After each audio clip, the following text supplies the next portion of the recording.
Kia ora everybody, welcome to Rob's Roundup once again. We're in council meeting week again this week on Wednesday the 4th of October, coming to you from Invercargill. So we've got a few items on the agenda this week. This is a very policy heavy agenda day. We've got starting off with the smoke and vape free open spaces policy.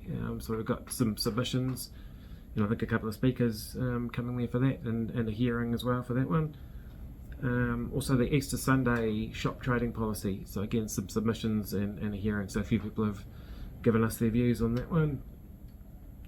A community update from Arts Bitahuku to let us know what they've been up to, and then we've got a new item that I've introduced, which is the Mayor's report.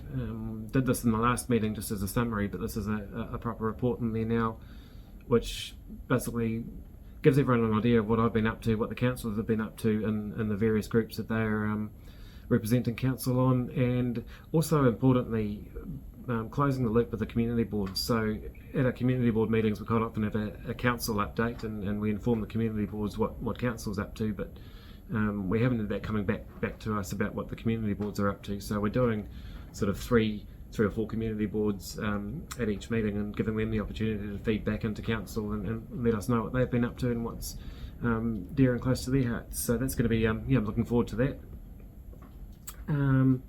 Back to another policy again, so the draft dangerous, affected and sanitary buildings policy. Got that's in its final stages now for deliberation and adoption. And then we've got the draft trading in public places bylaw. So this one is around basically trading on council land. So you've got your hawkers licences, your mobile coffee carts, all those sorts of things. Also your signs on your footpaths, al fresco dining, and a whole range of options around those. So that's that'll be a good one to have some discussion on. And following on from that, we've got the draft speed management plan. So that's come through from Waka Kotahi. So that's looking at our speeds around the district. There's a sort of a big focus there around the road to zero on decreasing our speeds around the schools, getting them down to 30 k's. There's been some pre-consultation done around some of the areas in the community boards, and like an example out there is the Adlasa board identified that it'd be nice to reduce the speed around the Waikaia Bridge out there. And also there's some interesting ones there where we've got some alignment with our neighbouring councils in ICC, where their speeds are 60 and 80 k's on the same road that we've got, and our speeds are currently at 100, so it could be a bit confusing for people. So looking at getting some alignment there. So that one, that's going to go out for consultation.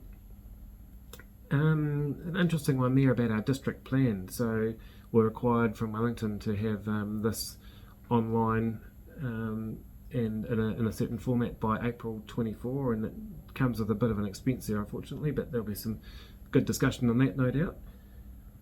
And also our neighbouring council in Gore, they are currently changing their district plan, so staff have just asked for our views on providing a submission to that, which I think will be very helpful with them being a neighbouring council, and we'll have some sort of boundary considerations around that. And if you watched the last meeting, you would have seen we talked about replacing the mobile library, the book bus, and we actually left that report on the table where we wanted to explore looking at a different model, an Iveco in there as well. We explored two different models, and staff have gone away and done some more research on that different model, so that will be coming back, and hopefully get to a decision on that one.